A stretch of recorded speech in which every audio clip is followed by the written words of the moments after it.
அல்லாஹ் தஆலா நமக்குன்னே ஒரு 5 கொஸ்டினை கேட்குறதுக்கு ரெடியாக இருக்கான். நாளை மறுமையில் அந்த 5 கொஸ்டினுக்கும் நம்ம பதில் சொல்ல தயாராக இருக்கோமான்னு இப்போது துனியாவில் வாழும்போது யோசித்து பார்ப்போம் இன்ஷா அல்லாஹ். எந்தெந்த அந்த 5 கொஸ்டின் பார்க்கலாம் வாங்க. அதற்கான ஆன்சரையும் நம்ம ப்ரிப்பேர் பண்ணி வச்சுப்போம் இன்ஷா அல்லாஹ் இப்போத்துலேருந்து. முதல் கேள்வி, உன்னுடைய வயதை எப்படி நீ கழித்தாயின்னு அல்லாஹ் ஃபஸ்ட்டு கொஸ்டினாக கேட்பான். ரெண்டாவது கொஸ்டினா, உன்னுடைய வாலிப பருவத்தில் எப்படி நீ நடந்து கொண்டாயின்னு ரெண்டாவது கொஸ்டினாக கேட்பான்.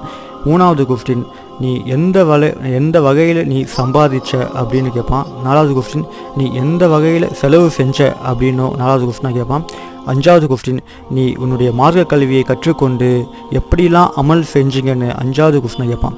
இந்த 5 கொஸ்டினுக்கும் ஆன்சர் ப்ரிப்பேர் பண்ணி வச்சுக்கிட்டா நாளை மறுமையில் அடுத்த ஸ்டெப்புக்கு போகலான்னு அல்லாஹ் தஆலா நம்மளுக்கு இப்போவே அதற்கான கேள்வியை கொடுத்து பதிலை ரெடி பண்ணுறதுக்கான ஒரு வாய்ப்பை கொடுத்துருக்கான். இன்ஷா அல்லாஹ் அதற்கான பதில் செய்யக்கூடிய காரியத்தை